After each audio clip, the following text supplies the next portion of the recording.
Welcome to the IUPUI Center for Translating Research into Practice Scholar of the Month series. Today, we're welcoming Dr. Jamie Levine Daniel to join us. And my name is Steve Vieweg. I'm serve as the Associate Director for the Center. And my trusty assistant, Nuri McLucas, is on screen. She's the backbone behind all of this and can answer any questions in the chat that you might have around technical issues. We are live streaming this, and we are recording this event.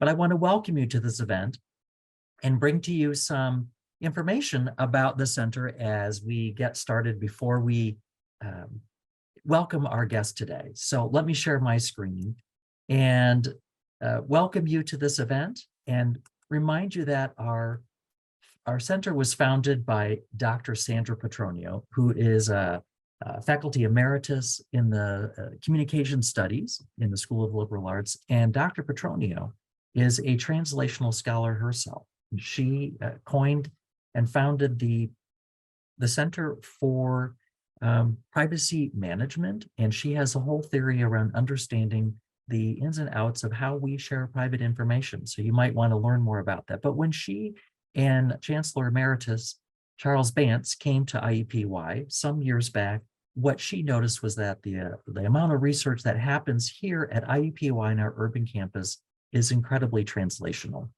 and that we need to share that. We needed to let people know that the work that we do is in partnership with the community. It involves students, staff, and faculty on campus, and is all about identifying information and solving problems in the community. Our current director is Charles Bantz, who is carrying the torch and helping us continue to identify and promote translational research here on our campus. So please, you'll learn more about that in lots of different ways. But as we get started today, we have a few reminders about our meeting together. Hopefully by now you're familiar with Zoom, and we'll ask you to keep your microphones muted. And there'll be a time when we have conversation. We hope then that you will turn on your camera so we can all see each other and be part of a community. And there'll be an opportunity for you to open your mic, ask questions, or make comments. Of course, you can leave comments in the chat, and we will keep track of the chat and make sure that comments are shared with our presenter, who is going to share some really interesting information with us. We are, as I said, recording this event for future use, so you could share that with other folks. You can check out our YouTube channel, and you will receive one of those very welcome post-event evaluations. We hope that you'll take a minute to respond to that, to give us some feedback about this event as we work together. So thank you, Nuri, for putting that into the chat to reminding people. If you want to keep updated, there's lots of stuff going on at our center. In fact, you can get continuing education credit for attending these sessions. So that's 1 hour per month. You can sign up for that by going to IU Expand. There's a link here in the screen, but you'll get a notice of that in the chat as well. And we'll send a follow-up email to you with information after the event so that you can have links to all of these things as well in case you missed them during today. We hope that you'll follow us on social media. There's lots of ways to stay connected to us. Of course, we have a Facebook page, Instagram, and Twitter, where we're highlighting some of the fabulous things that are going on from our faculty and our campus and within our community. And you can always go to the YouTube channel for things that you've missed. So we hope that you'll do that. We have a wonderful partnership with the library at IUPUI, and that involves something called Scholar Work. So if you go to our featured scholar page, and today we could click on Dr. Levine, for example, you would see some information about her work, but also if you scroll down that page, you'll be able to see some of the selected translational works that relate to the research that she's sharing that are on something called Scholar Works. And Scholar Works is our way of making journal articles available at no cost to the general community. Once you're on anyone's page, you can also go to the Scholar Works page at IUPUI in the library, and you'll find all kinds of information about our scholars there. It's a fabulous service, and we hope that you'll take advantage of that. Now, upcoming events, we're already into 2023. This is the end of the year, but in January, on January 11th, we'll be, first of all, having an information session about the Bantz Scholar and Fellow Awards, and those applications will be due by the end of the month. And you're welcome, if you're a faculty member at IUPUI and you want to learn more about this opportunity, To further your own translational and community engaged research, you can join us for an information session there. This will be recorded as well in case you can't make it. And then our January Scholar of the Month conversation will feature Professor Emeritus Chalmer Thompson, and we'll be meeting again on January 27th at noon. And the talk title then is, what would our interactions look like if we were really serious about ending racism? So we hope you'll join us there at the end of the month. But today we are super excited to have with us, as I said, Dr. Jamie Levine Daniel. And she's going to talk to, well, she is, by the way, an associate professor at the Paul O'Neill School of Public and Environmental Affairs. And today she's going to talk to us about addressing inequity and othering in our classrooms and communities. So I'm going to stop sharing my screen and let Jamie get her materials ready and turn on her camera and her microphone so we can hear her and get into the conversation. So welcome, Jamie. We can't wait to hear what you have to say. Thank you. I am excited to be here.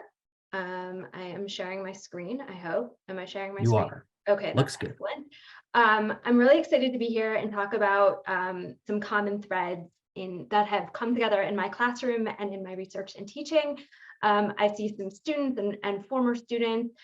You all know when I get really excited, I start to talk really fast. So don't be afraid to tell me to slow down, especially those of you who know me and have been in class with me. And thank you all. I know a lot of you work at the university or are faculty or students. It is the end of the semester and finals week and grading and all of the things. And I am so appreciative that you've taken the time on a Friday in December to virtually come out today. So thank you for that. So a few things to know about me before I get into the meat of the talk. I'm Jewish. That's going to come up pretty clearly straight away, but I do not speak for all Jews. We are not a monolith. I spent 5 years working in nonprofits and then another 10 years off and on in various Jewish and communal nonprofit organizations, so I have field experience.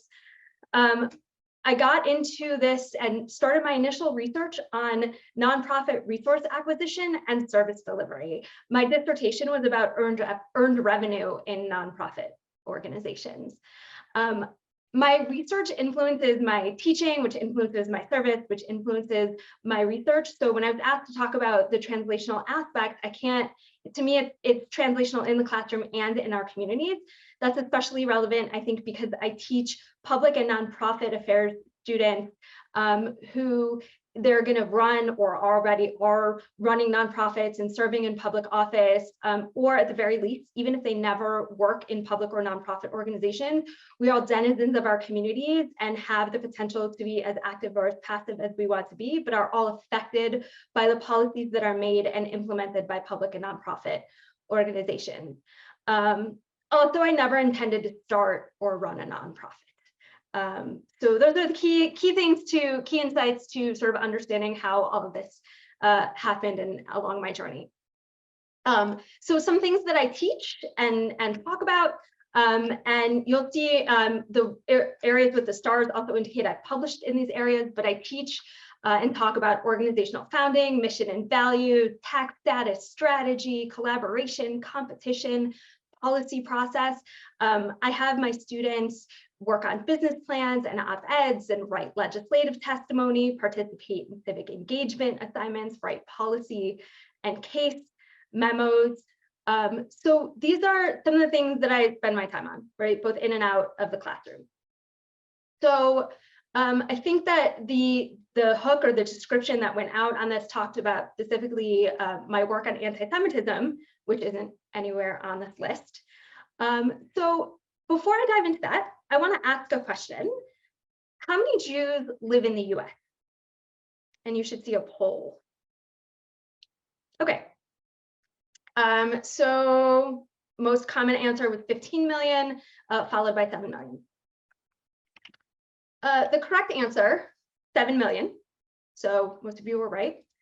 The 3.5 million, that is the approximate US Muslim population. 15 million represents the approximate world Jewish population, and 30 million is how many followers Kanye has on Twitter. Right? Just for some perspective. So, like I said, I spent 5 years before graduate school, working in nonprofits, specifically Jewish nonprofits, never hid my identity, grew up in Cleveland where we would get Rosh Hashanah and Yom Kippur off from school, and none of that was strange to me. I live in Indiana now. Things are a little bit different here. And I had to learn how to navigate my Jewish identity. I was vocal about it in faculty meetings, like when things would get scheduled on high holidays.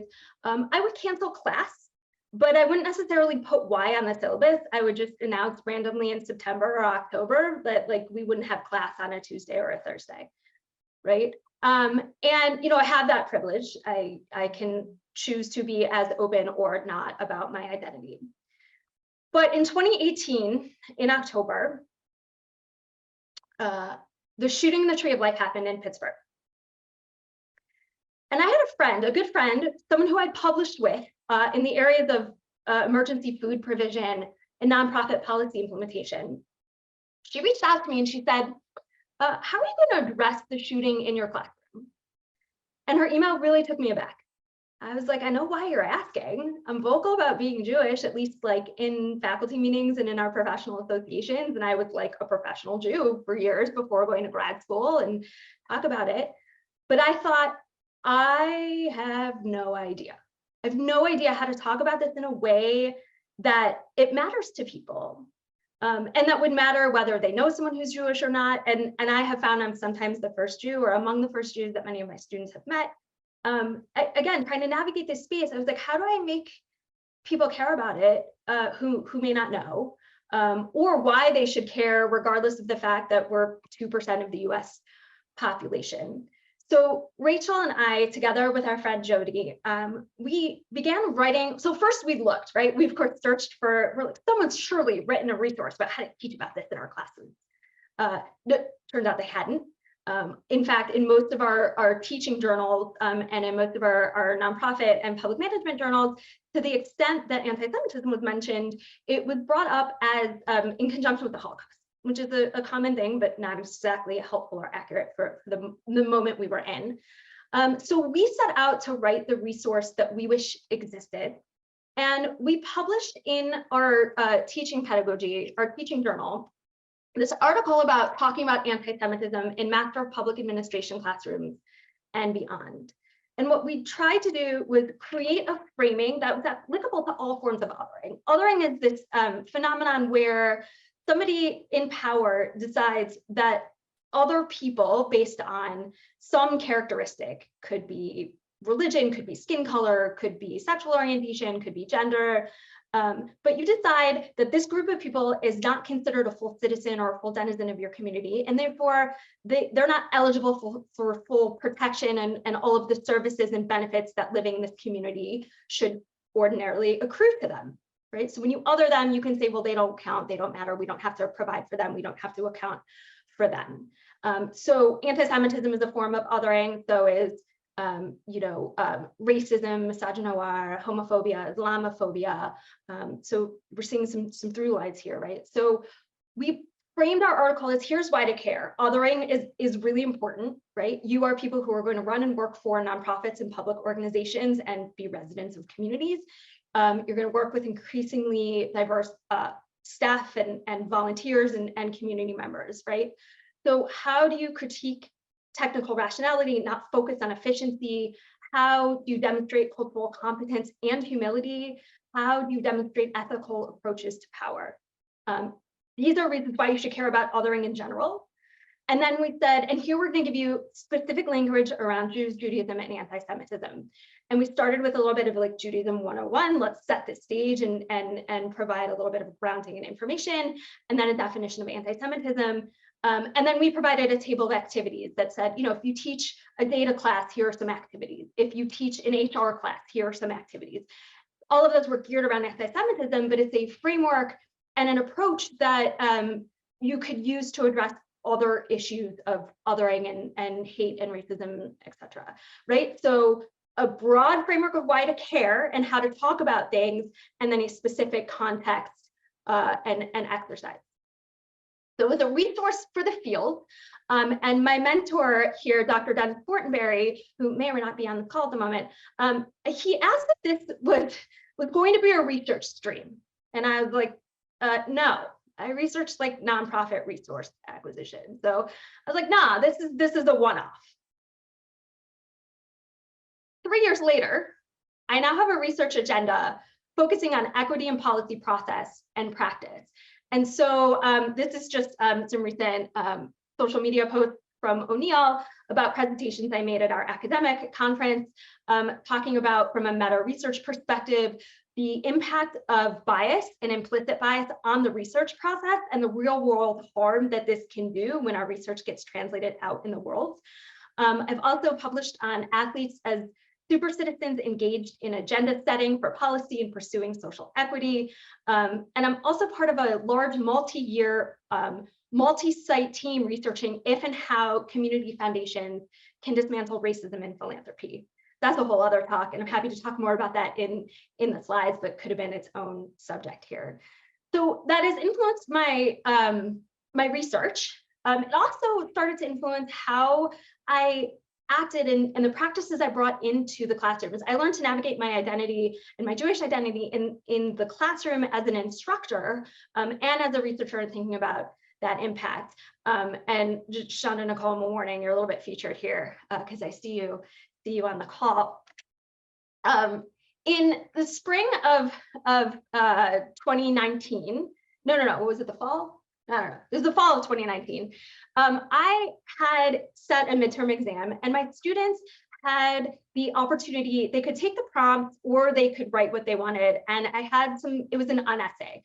So they had the opportunity, they could choose to write a traditional essay or they could change the format. I have really creative students.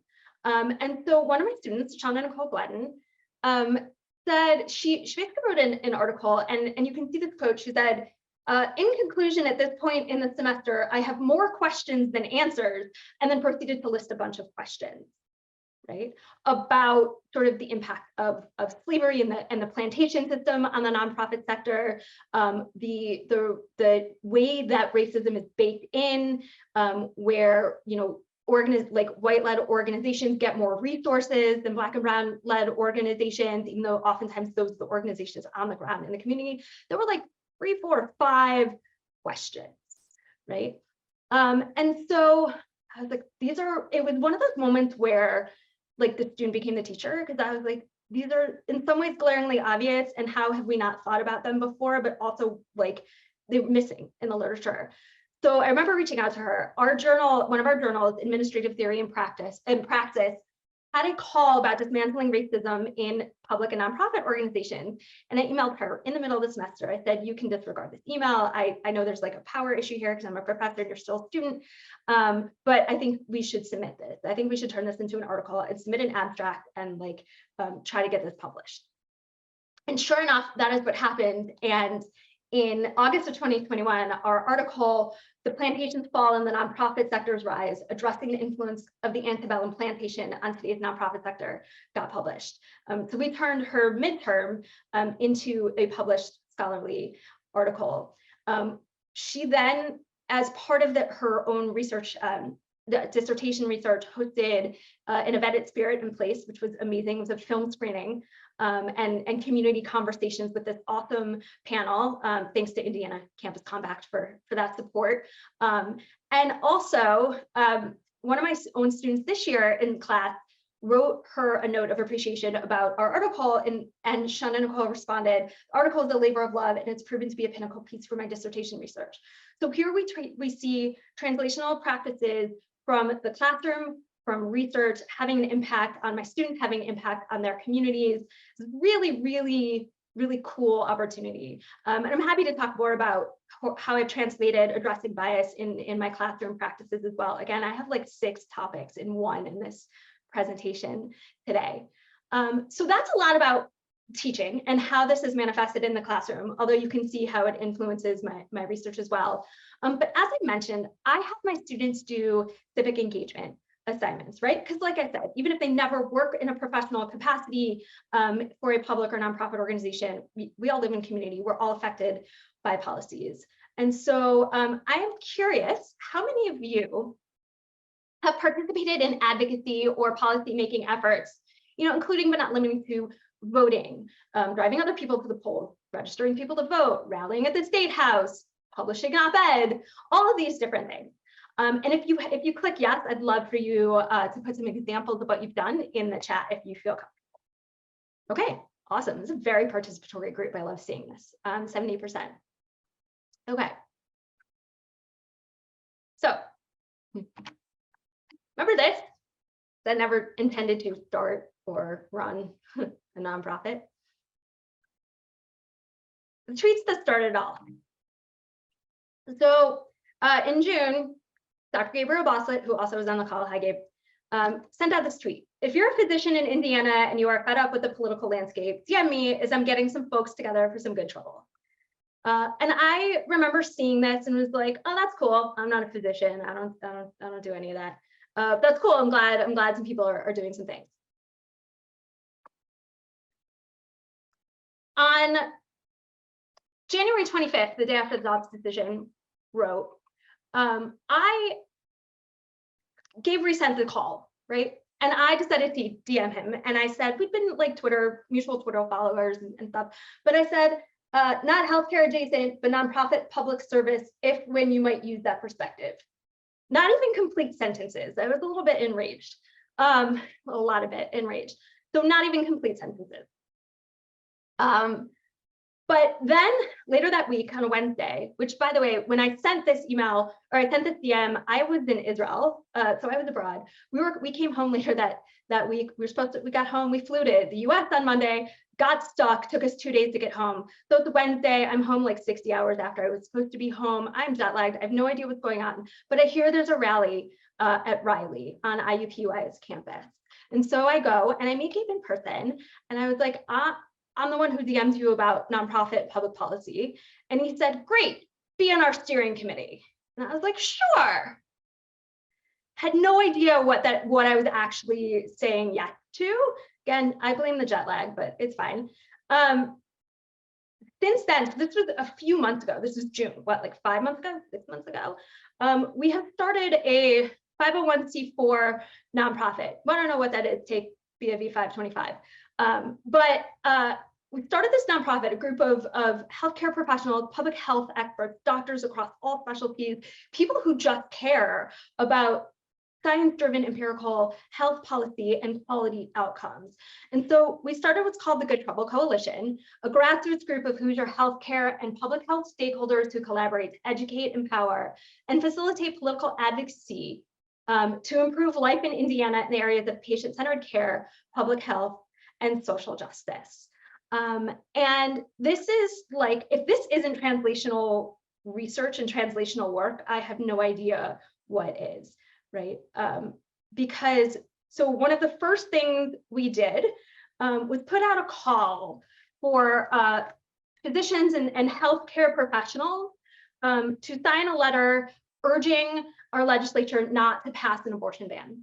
And we published this letter in 8 papers, so got full page ads in 8 papers across the state. And this ad, the text of the ad is in the smaller box. The text that you cannot read is a block of 1,100 healthcare professionals who signed on to this letter. That was the very first action. It was organized in about 6 days that we did. Since then, we have advocated at the State House. That front row of the galley is a bunch of people in white coats from the Good Trouble Coalition, and there's people in the back rows as well. We've written op-eds. So things that I do in my classroom, look, I'm walking my talk, right? We published op-eds. We have published ways to get involved in the Health and Hospital Corporation versus Talevsky case, so urging people to contact legislators to attend rallies. Ways to be involved in many different ways and many different skill sets, many different comfort levels, providing scripts and links on how to call, making it as easy as possible for people to engage. We've published more op-eds. We have published a press release supporting one of our doctors who is being targeted by our Attorney General. So lots of things that I've told my students to do, right? And assign, like there's a method to madness in the classes, right? But really living this out. And GPC folks, if you're here, I'm probably missing some of the other stuff that we've done. Feel free to add it in the chat. But I started on this journey out of a need, like how do we talk about anti-Semitism, and thought it's separate from the nonprofit research that I did, and never ever, I can't emphasize this enough, never wanted to start or run a nonprofit. I was like, no, not what I wanted to do. But I figured out, or I guess I'm in the process of figuring out who I am as an instructor, as a researcher, as just a person living here in Indiana. And I figured out that when I lean into the various parts of my identities and the roles that I play, I can help others do that as well, right? Like healthcare professionals may not see themselves as advocates or policy influencers, but policy shows up in their exam room. And often, by the way, in inequitable ways. Like Indiana has really, really bad infant mortality and maternal mortality rates, but they're disparate, and our communities of color are affected even more disproportionately than the communities at large. Again, that's yet another talk. But politics, therefore, is their lane. Policy is their lane. I can't speak to the medical side of things at all, and I leave that to the professionals. But I can focus on organizational structure and founding and formalization. I can focus on the translational aspects that foster civic engagement. It gives weight when I stand in front of students and I say, you need to write an op-ed or practice writing an op-ed, or you need to be civically engaged, or you need to be aware. Being able to do that and say, not just because it's on the syllabus, right?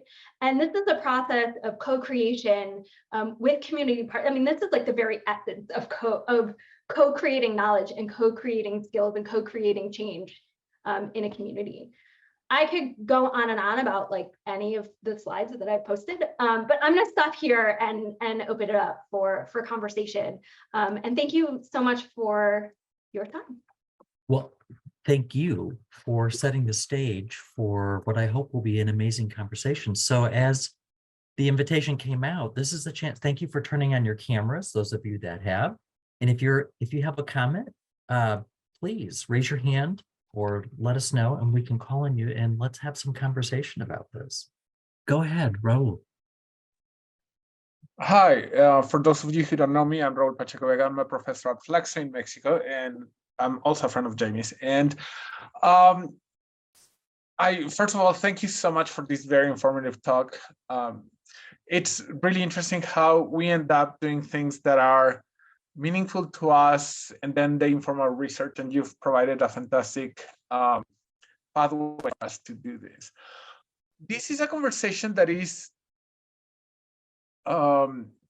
easier to have in the United States. Mm-hmm. How do you do this in contexts that are not the United States? Like, for example, Mexico. There is obviously Jewish population in Mexico, and perfectly honestly, I don't know how to talk about this, given that I'm not part of the population. So it's, how do you inform yourself so that you can have these kind of conversations, which also, I mean, anti-Semitism happens in Mexico. There was a neo-Nazi concert a few weeks ago here in Mexico City. So, and you would think, well, Mexico is very much a mixed, sort of type of population, and how can there be neo-Nazis in Mexico? So how do you do this with belonging to the community? So it depends, which is my favorite answer in class. But I see it on two tracks. One thing is that, at least here in the United States, but I would imagine this is also applicable in other places. A lot of these isms, like anti-Semitism, is problematic. Well, that's an understatement, but it's problematic on its own. Because it affects people, but it's also problematic because it is so linked to other structures of white supremacy, right? And so there are connections, whether you know someone who's Jewish, or you are Jewish, or you know someone who's affected by anti-Semitism, like you need to address it on its own, because it usually doesn't exist on its own, right? And so it's indicative of other deeper issues. And I'm not as familiar with the Mexican context, but I would imagine, or I guess unfortunately, I wouldn't be surprised if there are issues, like with Native and Indigenous racism against Native and Indigenous populations and things like that. So I think there are ways to contextualize it that address the issue on its own and make it and connect it to larger systemic issues that are more relevant, or that people may be more familiar or experiencing in your communities. Other comments or discussion? Go ahead, Stacy. Yeah, I was just curious how, working for a public university, if it's been difficult to do this type of work, in consideration that we live in such a conservative state as well, if you've received pushback or if there had been any challenges in creating this new organization and getting involved. As I scan the list to see who's here. Yes, to all of the above. I will say straight up, I'm a tenured professor. Not that I wasn't having these conversations before, like when Shonda, Nicole and I published this article, when I published the anti-Semitism article, I wasn't a tenured professor, and got some, you sure you want to do that right now? Pushback from various circles. And I was like, yes, and if I don't get tenure, like I don't want to be at a place that is going to punish me for that. It's also a conversation. Yeah, short answer. I'm privileged. Like I said, I could have chosen to walk away from this work. I can choose not to. Well, I say I could choose not to like be Jewish and open about it, but I can't anymore. It's really, really woven in. Yeah, I mean, and it is, there's a lot of attention and sort of reviews and pushback and potential criminalization of certain issues. But I work at a school of public affairs, and regardless of what the feeling is in the department or the university, I can't not do this work and have these conversations with my students and bring these things up and do the things that I'm doing and like be a good steward of public and nonprofit affairs. It'd be hypocritical, I think, given the challenges that our students in our communities are facing. And I have these conversations. I happen to teach on the 4th anniversary of the Tree of Life shooting. And I was teaching my intro to public affairs class to undergrads, mostly first years. And I brought it up. I was like, how many of you know what today is? And not a lot of them did. And I brought it up. I played a clip from a podcast called Vibe Check, where Sam Sanders was talking with Saeed Jones and Zach. Oh my God, I just blanked on the third member's name. But he drew the bright line between anti-Semitism and racism and structures of white supremacy. So I played the minute-long clip and told them a little about the background and kind of explained why it should matter to them. And I actually just got their reviews today, the reflection papers that I do, not the student evaluations, the teachers. And the through line through a bunch of them was, thank you for creating a space where we could have these hard conversations. And thank you for creating a space where I could disagree with people in a respectful way and learn how to talk with them, which is like amazing, by the way. And I kind of want to print that on a t-shirt and frame it and, all of that. But yeah, I think, yes, it's hard. Yes, I get pushback, and no, I can't see doing it any other way. There are definitely consequences for it. But the consequences of not engaging this work are far greater. Dr. Tiemann, you want to go ahead? Yeah, one of the things that I stood out in your comments so far was a sense that you began to authentically integrate your identity into your academic life. Mm-hmm. And I'm on the sunset side of my career, right? At 61. I feel like I was raised on that agenda of separating who you were in your home and religious life and personal being, or even not even talking about being a woman in a world or in departments where men were dominating those sort of things. So I'm very interested in how this authenticity that you've now created for yourself feels. And clearly it's affecting your work, but I'm just interested in that reflection of before you did this and now after doing and working this way. Yeah, when I look back, so I defended my dissertation in August of 2020. 14 and had my first child in September. And so from early on, my lives were intertwined. Like I had to out myself as a nursing mom on the job market because I had to have accommodations in, in the schedule of visitation and things like that. So even early on, some of those things were just integrated and some of it was not by choice, right? And so in some ways, I've kind of always done it in some ways. Like I said, the being able to be open about my Judaism. I mean, I think going back to Stacey, your question, like how it felt to be open about my Judaism, that was scary, honestly, like that. But I also, I kept like, there were a series of events. I'm kind of blinking. There was an event there were incidents on campus where another professor was targeted. My synagogue got hit by swastikas, like the Tree of Life shooting happened. And I kind of was like, well, I don't know how to talk about it. And in the article, I've never actually, other than like a solo authored academic piece where I said, I ran this regression, right? Never used I in an academic article, but in the article that we wrote, we actually wove in our own personal experiences to kind of explain why this should matter. And there was definitely an element of vulnerability there, and it's terrifying in some ways, but in some ways it's like, this is who I am, right?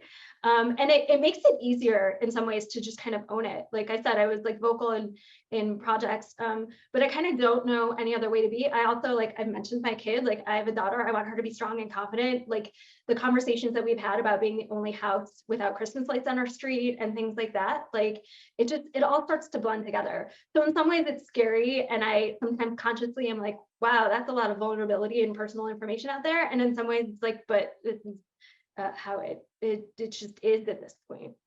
But I've also found the rewards. Like I said, my classes have been even more phenomenal and fun also. Like even in the hard conversations, it's fun in some ways. I mean, it's not fun to like constantly be talking about issues of racism and anti-Semitism and all of the things, but it's fun to know that you're in a space that those conversations are welcome and genuine. It sounds rewarding to have that experience. Yeah. Mm-hmm. Gabriel, you have your hand up. Yeah, I just want to say, mostly for Jamie, but sort of in a public sphere as well. You know, the work that she talked about with the Good Trouble Coalition doesn't happen without Jamie. It doesn't exist. It is a wish in someone's brain without a catalyst to move it forward. And Sean and I were private messaging each other during your talk. We don't know each other, but clearly you've had that effect on certainly more than just the Good Trouble Coalition. And to have faculty members at the institution that are catalysts like that is a gift to the university, but from my perspective, is a gift to the state of Indiana as well, because, you know, I really believe that the work that we're doing is massively important and was a complete vacuum prior to the existence of this work, and it wouldn't exist without you. And you made me tear up when you were talking about everything, and I'm just very thankful for you. So thank you. I mean, why I do what I do and in the ways that I do it, right there. I think that is the other thing. I think Dr. T meant to your questions to some of the others.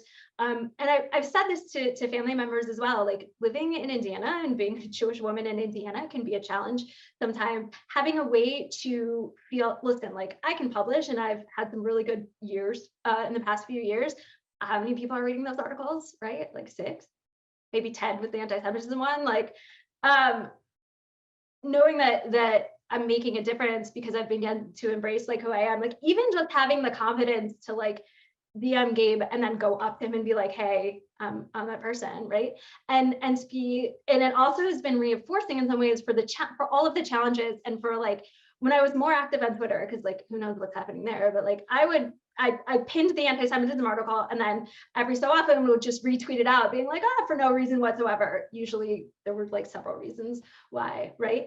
But that was good and that was great, but really being able to make a difference and feel that and feel like, oh, I'm using my skills, right? Like I'm finding an outlet for these skills, for these things that I talk about. And oh, hey, looks like I know what I'm talking about. Like when I look at my syllabus and then I look at the work, so to have it kind of mutually reinforced in that way is a blessing. I mean, sometimes it's exhausting, but most of the time it's a blessing to be able to look and say with some confidence, because for those of us who are academics, especially like, or who publish and whatnot, like that's not a confidence inducing endeavor, right? Like so much of our work is predicated on what other people think.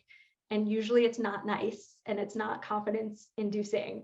And so to have these outlets where it's like, well, I don't care what the editors say, or I don't care what the reviewers say, or I don't care what some of my colleagues might be saying, like this is worth it and this is making a difference, and having that outlet and finding that, I think has reinvigorated some of my own like research, and also confidence in saying, no, this is what I'm going to do now. This is my research agenda now.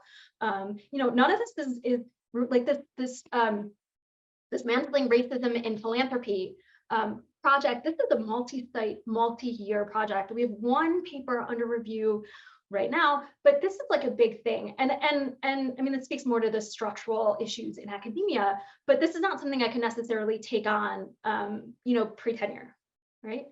But I have the time and the luxury in a sense to do it.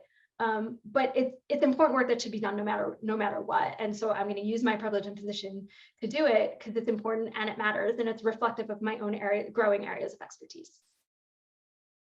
Well, I appreciate you mentioning about the reach of your work, and I'll just remind everybody that's here today to go to your page on the TRIP website so that they could easily access your work and scholar works. And you'll find if you do some analytics on that, that it does help extend the reach around the world for work like this. So hopefully people will take advantage of that. But let's go to Shonda, who has her hand up, and after that, we'll go to Stacy.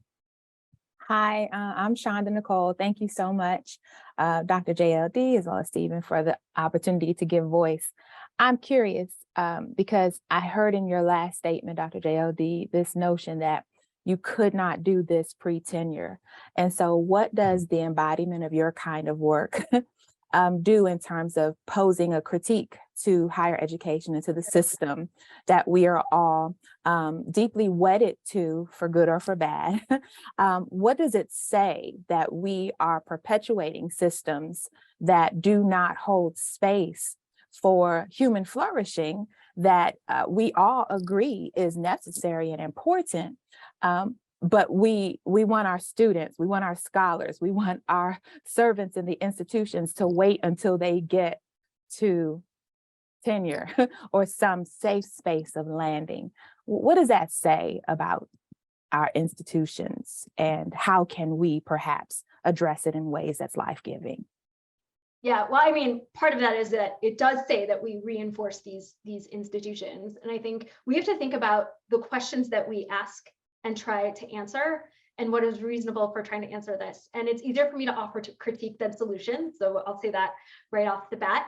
But like examining, for example, examining systems of racism in philanthropy and community foundations. Those community foundations have existed for a century or more. They're not going to be dismantled in a year or two, but yet we expect certain publication numbers. And even if we say, oh, it doesn't matter how many you publish, it matters, right? We know all of that if you're on a tenure track job. And so, you know, if we're truly going to dismantle some of these things, you know, and also peer review is a hot mess right now. Like I'm an associate editor, not that it hasn't been before, but I'm an associate editor on a journal. Anyone else here like an editor or an associate editor responsible for finding reviewers for articles? Everyone is stretched, and I counted how many reviews I've done myself this year. It's just everything has been ground to a halt. I think some of that is still pandemic and post-pandemic and exhaustion and burnout and all of the things. You know, I don't know what the answer is other than a complete reset. And I have my dream answer, and then like what's reasonable. But all I can do is to continue to do this work, because I also think the more people that are involved in this work and making it through the tenure line, right, the tenure process, and sitting on the evaluation, like I'm a voice in a room now, right? And I should not surprise anyone, I'm a vocal voice in the room. now. And so I can say, no, this work takes time. But if we truly care, as our standards say, about community engagement or this or that, my voice might not carry yet. I hope it does. But, you know, there are fights that I can fight now because I've gone through it and can speak with some authority on sort of the energy and the resources that it takes to do this type of work, and to point out, like, look, there is a research agenda. Like, if tenure and promotion is in part the promise of what someone is going to continue to do, like, we can point to it, but to say, do you want good research or do you want fast research? And do you want, you know, fast research, or do you want research that actually matters and makes a change? And what do we think of research? Like I said, I've got articles about policy implementation in Public Performance and Management Review and Nonprofit and Voluntary Sector Quarterly. Like, how many of you all have read any of that if you weren't assigned any of it in my classes, right? But how many of you read the Indy Star? Right? So we have an op-ed about the very complicated sort of financial nature of the HHC versus Talevsky case that is translational and shows why this case matters and how it can affect you as an individual living in Indiana or beyond if you are a recipient of services based on our social safety net, right? That has, as a public and a nonprofit, you know, in a school of public affairs, that is more impact to me than like the article in PPMG. I mean, don't get me wrong, I'm proud of my academic scholarship too, but that's an article that is like the Indy Star op-ed is something that is read by people who actually need to read it and know about these things, right? So I think it's an understanding of what this type of work takes, what is appropriate, like for School of Public Affairs, what should we be thinking about? Should we be valuing public scholarship more than we do? Spoiler alert, yes. Yeah, I could go on. Well, Shanta, that's an excellent question, and I'm glad you raised it. And you can see that there's a need to have continued space to talk about these things. And I will just reflect. I think again, the using ScholarWorks as a way to put all of these kinds of scholarly activities in one place helps to show the evidence of, you know, why that's important beyond what you just described, Jamie, about how we need to value that, or how we can value that, the reach, and how people use it. So you can check in the chat. Nuri has been able to put in some links there so that you could easily go to that and see. We have time for just one more comment before we need to pull ourselves together. So Stacy, will call on you. You have your hand up. Yeah, and I'd be happy to make the final comment, but also I've already asked or made a comment or asked a question. So I just wanted to check first. Is there anyone else who wanted to say something? I think you go ahead, and we can stay on for others that need to stay on later, but go ahead, please. Great. I work for the IU Center for Global Health, and soon to be the IU Center for Global Health Equity. And we have a program called the Academic Model Providing Access to Healthcare, or AMPATH. And so in my line of work, we are talking quite a bit about decolonizing global health and equity issues and what that looks like. And I recently attended a webinar, I think it was presented by some students and some faculty from Duke, and they talked about something called positionality, or like putting a position statement in their research paper. And this was kind of new to me. I'm not a faculty member, so I'm not publishing, research. Is this now becoming a common practice? And I was just curious what your thoughts are on it, because you talked a little bit about the vulnerability of being out, in your faith and things like that. And from what I understand, these position statements are something where people are very vulnerable and just put out, like, for an example, one that says she's Caucasian, cisgender, heterosexual, able-bodied woman benefiting from an intersection of privileged identities, and then some other types of things. So it really goes into depth about their background and like where they're coming from with their research. Yeah, I don't know if it's common yet. Sean and Nicole and I actually have them in our statement. In our article, kind of explaining the professor-student relationship and how it all evolved. And I think they can be taken a few different ways, but I think there are actually critical elements and ways. So one of the articles I referenced in presentations that is now part of my research stream is implicit bias and thinking about positionality. So this is a direct response to an article that was published in one of our journals about who is religiously discriminated against, and it got picked up by press, and it has done some harm. The authors actually claimed that they wrote the article before 2016, before Trump, so anti-Semitism wasn't an issue. which is a whole other barrel of monkeys. But like the idea of thinking about being reflective, whether or not you put a statement in there, being reflective and thinking about who you are related to the research, whether you should be the one asking or trying to answer the question in the first place, I think is really critical to potentially mitigating some of the harm. I think there's again, depending, like regardless of how specific you get or if you include that type of work, I think it being intentional and explicit can help address some of those biases that can do harm, and can help us think about whether the right people to be doing the research in the first place. But yeah, it is definitely an element of vulnerability to put stuff out there like that. Well, Jamie, I want to thank you on behalf of the audience for sharing, for creating a space. I'm with you in everything that you're talking about, and really appreciate how you've given so many ideas. I think you were saying, if this isn't translational, I don't know what is. I have to agree with you. There were so many things that we could each take away from how you presented your journey, your path, and how it relates to your translational work, your research, your scholarship, and how you apply it to your everyday life, but also with your students. So thank you for taking the time to do that. We want to remind our folks here that this is recorded, that you'll be getting a follow-up email with an invitation to give us some feedback. It's in the chat as well. Please check out the chat for some information, and that we hope we'll see you at the next events. We do these every month. We have so many amazing scholars at IUPUI, and we're working, try to get through one by one. So we have these opportunities each month to learn more about what's going on here at IUPUI and how it connects and impacts our community and our world. Now, we'll stay online for those of you that want to do that traditional, okay, the show's over, but I want to have a minute to say something yet that I didn't get a chance to say or didn't want to say in front of everybody. We're all willing to stay here for just a few minutes longer, but we do want to acknowledge that folks have to get to the next thing at 1 o'clock. You gave up your lunch hour if you're in the Eastern time zone. And so we want to thank you for coming and let you go, but otherwise we'll hang out here for a few minutes.